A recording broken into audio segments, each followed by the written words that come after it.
लगता है आने वाले दिनों में ये स्पेशलिटी इतनी आगे बढ़ने वाली है कि बाएं हाथ का स्पेशलिस्ट ही अलग होगा, दाहिने हाथ वाला अलग होगा, राइट आई को कोई और देखता होगा, लेफ्ट आई को कोई और देखता होगा। यहां तक हम आगे बढ़ने वाले हैं।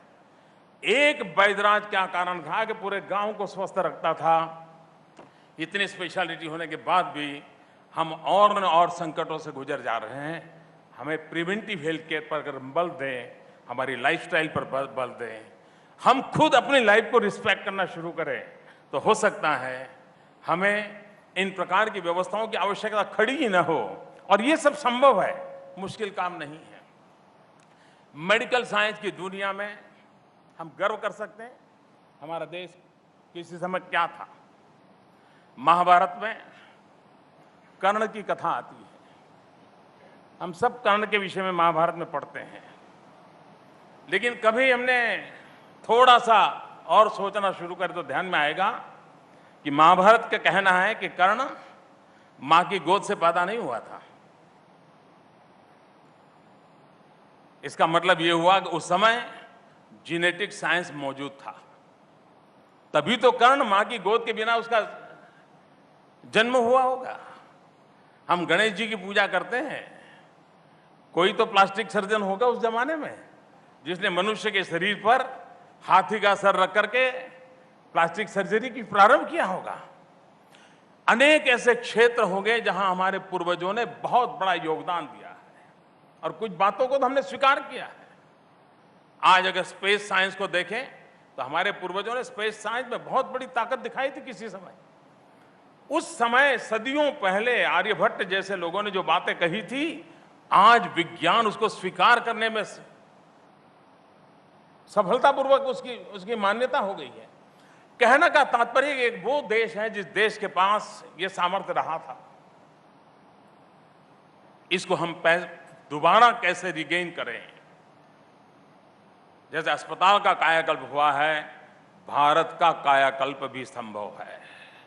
और उस सपनों को पूरा करने के लिए अगर हम प्रयास करते हैं, और मुझे विश्वास है कि जिन इनिशिएटिव को लेकर के हम आगे बढ़ रहे हैं, और मैं जब ये बातें कहता हूं तो मैं एक बात साफ करता हूं, मैं उस सोच का इंसान नहीं हूं जो ये कहे कि पहले की सरकारों ने कुछ नहीं किया। मैं ऐसी सोच रखने वाला इंसान नहीं हूं। हर एक ने अपने अपने कार्यकाल में कुछ न कुछ अच्छा काम किया है। जिस समय जिसकी जिम्मेवारी है उसने और अधिक उमंग के साथ और अधिक नई सोच के साथ उस काम को आगे बढ़ाना होता है। हमारी कोशिश है कि अगर देश को आगे बढ़ाना है तो सरकार सब कुछ करेगी, इस विचार से बाहर आना होगा, सबने मिलकर के कुछ करना होगा, तब जाकर के देश आगे बढ़ेगा। और ये सब कुछ संभव है। 125 करोड़ का देश है, क्या कुछ नहीं कर सकता है। जब मैं मार्स की बात करता हूं, अगर मुंबई के अंदर ऑटो रिक्शा में जाना है तो 1 किलोमीटर का खर्चा 10-12 रुपया होता होगा। हम मार्स पर गए, 7 रुपया किलोमीटर का खर्चा आया। ये हमारे वैज्ञानिकों की इतनी ताकत है। और वो 7 रुपया खर्चा आया, लेकिन वो तो आने वाले कई वर्षों तक अपना काम करने वाला है, वो जाकर के सोने वाला नहीं है। कहने का तात्पर्य है कि देश में जो बहुत ऊर्जा है, सामर्थ्य पड़ा है, उस सामर्थ्य को लेकर के हम आगे बढ़े। और इस देश की सोच देखिए, अभी नीता बहन हमारी सर्वे पे सुखिनः सन्तु का मंत्र बोल रही थी। मैं मानता हूं हिंदुस्तान की कोई भी पॉलिटिकल पार्टी हो या दुनिया की कोई भी पॉलिटिकल पार्टी हो, अगर पॉलिटिकल पार्टी को वन लाइन एजेंडा लिखना है, अपना मैनिफेस्टो लिखना है, तो इससे बड़ा कोई मैनिफेस्टो नहीं हो सकता है जो कहता है सर्वे अपि सुखिनः सन्तु सर्वे सन्तु निरामया सर्वे भद्राणि पश्यन्तु मा कश्चित् दुर्भाग् भवेत्। यानी सबके स्वास्थ्य की जहां कल्पना की गई है, सबके सुख की कल्पना की गई है, सबकी शांति की पूर्ण जीवन की कल्पना की गई है। जगत के लिए इससे बड़ा कोई मैनिफेस्टो नहीं हो सकता है जो वेद काल से मानव जात के लिए दिया गया है। उस मैनिफेस्टो को लागू करने के लिए भारत का दायित्व और ज्यादा है, और भारत का दायित्व जब ज्यादा है तब हमारे यहां राजा की कल्पना की गई है, और राजा रंतिदेव ने इसकी व्याख्या की है, और शास्त्रों में उन्होंने कहा है राजा का कर्तव्य की वर्णना करते हुए, न काम ये राज्यम न मोक्षम न पुनर्भवम काम ये दुख तप्ता नाम प्राणी नाम आरती नाश्रम। न मुझे राज्य की कामना है, न मुझे मोक्ष की कामना है, न मुझे पुनर्जन्म की कामना है। अगर कामना है तो गरीब के आंसू पहुंचने की कामना है। न काम ये राज्यम न मोक्षम न पुनर्भवम काम ये दुख तप्ता नाम प्राणी नाम आरती नाश्रम।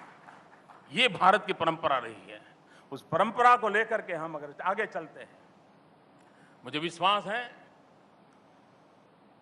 हेल्थ इंश्योरेंस से हेल्थ एश्योरेंस की यात्रा लंबी है, कठिन है। सिर्फ स्पेलिंग बदलने से होने वाला वो काम नहीं है, बहुत बड़ी साधना करनी होगी। लेकिन उस साधना करने का संकल्प लेकर के आप सबके आशीर्वाद मिले, शुभकामनाएं मिले, जरूर सफल होंगे। मैं नीता जी को बहुत बहुत बधाई देता हूं, शुभकामनाएं देता हूं। अंबानी परिवार को शुभकामनाएं देता हूं।